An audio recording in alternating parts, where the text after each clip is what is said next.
Dedicated one, Robert. I love You it. can say it. Appreciate y'all coming. How much coordination goes into this in terms of like you and Matt going over what you want to get accomplished, what personnel groupings you're going to do, that kind of thing? There's a lot of collaboration, especially with the coordinators, Nate Hackett and Albrick, and then obviously Joe Barry and Mike LaFleur. So it's been about a good couple of weeks now, and we've been in collaboration also with Philadelphia too to get that set up for next week. So it's pretty extensive. Can you just run through, I guess, talking before practice, you just run through an injury update as far as guys that are going to go, guys that are not going to go, if there's been any changes from yesterday? No, it's pretty much the same group of guys that we had yesterday. AVT's out, Elijah Moore's out, Lamarcus Joyner's out. I'm sorry, I don't have my list in front of me, but nothing's really changed from yesterday. Did anyone not make the trip, Robert? No, I believe everyone's here. How much of a test is, we've talked a ton about your secondary, how much of a test is this going to be for them to see Aaron and then also Adams and just the weapons that these guys have? I don't know if it's a test, but I think it's more of it's a great challenge because this group is pretty darn good. It's an experienced group. Aaron obviously is a Hall of Fame quarterback. Devontae is a All-Pro wide receiver, and so it's a really good chance for them to see different players because we think our receiver group is pretty good too. But to be able to go against different players, different releases, different schemes is a great challenge for them. Is there any benefit for Zach of watching Aaron this week or talking to him? I don't know what kind of interaction they're going to be able to have. They're on opposite fields, so I don't know how much he's actually going to watch unless he turns on the practice tape, which I think he will do, and to see how he plays against our defense and to see what it looks like with our defense, and which I think is valuable no matter what. And but as far as live in practice, there's probably not going to be much interaction, but post-practice, being able to see our film and on both sides of the ball, I think will be beneficial. What will be the biggest difference since they were in the Big Four, so from offensive line, what will be the biggest difference from a blocking protection standpoint? So the fronts are different. We're more of a 4-3 attacking front. They're more 5 on the ball, sometimes 6. So the structures are different. The blocking combinations are different. The bodies are different because they're probably going to be a little bit bigger on the inside, and so it's different in that regard. Coverage is coverage to me universally. There might be little nuances here and there, but I just think the blocking combinations, the protection schemes, and all that stuff, all that changes. What about offensively, Robert? Both systems come from the same roots. How different is what they're doing compared to what you're doing, or what your defense is going to see? They've been able to tailor to what Aaron does, and so there are nuances. There's they're less QB under center.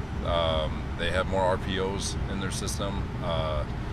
So they've been able to keep what Aaron likes and implement the actual system, and they've got a pretty good thing going. So it's going to be a great challenge because there's going to be some stuff that we know, and then there's going to be some stuff that's kind of new to us, but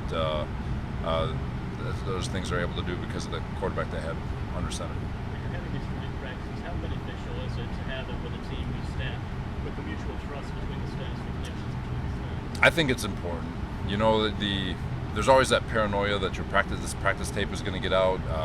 There's going to be talking amongst other teams, and hey, what'd you see? What'd they do? And I think that we can trust one another. I think our staffs can trust one another. All coordinators have pretty deep relationships. We've got relationships with the position coaches, so there's a trust that what happens in this practice will stay in this practice, and I think that's where that's where it's most beneficial. What kind of camp is Robert, and how important is that relationship with him and Zach as they do see different defenses? I thought he's been having a really nice camp, and obviously our blocking combinations and the things that we ask the center to do are different than what he's done in the past, but at the same time he's incredibly bright. He's very athletic, and now it's just a matter of getting reps and continuing to build that relationship with not only Zach but the right guard, left guard, tackles, and everybody else in that room. Kai, obviously, going against Carl lost block the entire training camp. Now he's going to be able to go against Preston and Darius Smith. How good would that be for his development to be able to go against somebody different? For Makai, you can't draw up a better situation for him in terms of the amount of work that he's getting from 3 premier edge rushers. Obviously, Carl is premier in his own right, and then they get Zadarius and Preston, who are both double-digit sack guys. I mean, it's even for George and Moses. I mean, the amount of work that they're getting, the quality work, is priceless. So it's you couldn't draw it up any better for those guys. CJ, what have you seen from him so far?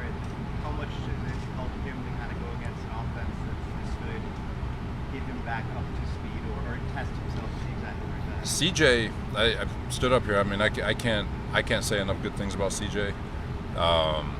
Aside from the leadership part, the man, the character, all of it, which is A++. The football part, I mean, he looked like he'd never left the game when we played against the Giants. I mean, it was very natural. He's very confident in his abilities, and for him to come out here and get the challenge for him is that this is still a new scheme that we're installing, and now to get another look where there's a little bit of uncomfort in terms of he's to the point now where he can look at the formation of our offense and he knows exactly what's coming. Now he's got to trust his keys, trust his eyes, trust his technique, trust his line marks, trust all of it, and just play good, sound, fundamental football. Because the looks are going to be different, but that's going to be the challenge. But for CJ, I don't think he's going to have a problem.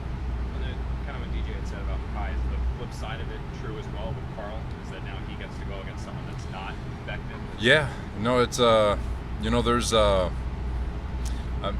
I'm a big Carl fan. You guys know that. I think he goes out there, he just wins, and he's an absolute problem for everyone. And it is good for him to go against another offensive lineman, to be able to work his moves and work his techniques. But yeah, it's good for him. You're obviously really close to Matt. He's had a lot of success here these first 2 years. So, I'm curious what kind of evolution you see from him as a head coach. I mess with him. I tell him, who's anyone to tell Matty what to do? He's 26-6, but no, he's been great. His confidence is through the roof, which it always was. His leadership skills, you could see all of that on display, especially just talking to him, going through this and collaborating, just how detailed and precise he is with exactly what he wants. And it's, just having conversations with him on a daily basis. There's a reason why he's in this job, and there's a reason why this team's having success. And, he has a lot to do with that. Is there some added excitement for James Morgan to be back here? Oh yeah, James.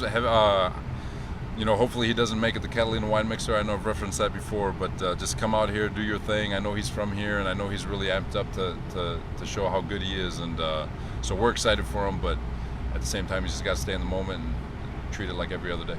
How much are you looking forward to Corey Davis? That's your number 1 receiver going against Jair Alexander, one of the best corners in the entire NFL. Again, it's so those our receivers to be able to go against.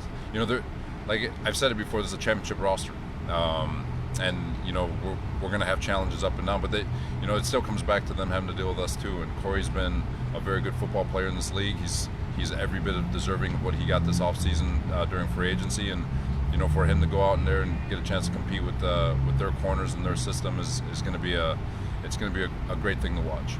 Oh, I'm sorry about A couple more. Did you say Joyner's not practicing? What Correct. does he have? He's got lower back spasm. He should be good here in the next couple of days, but just more precaution. Sometimes with these practices, Robert, the players can get a little intense.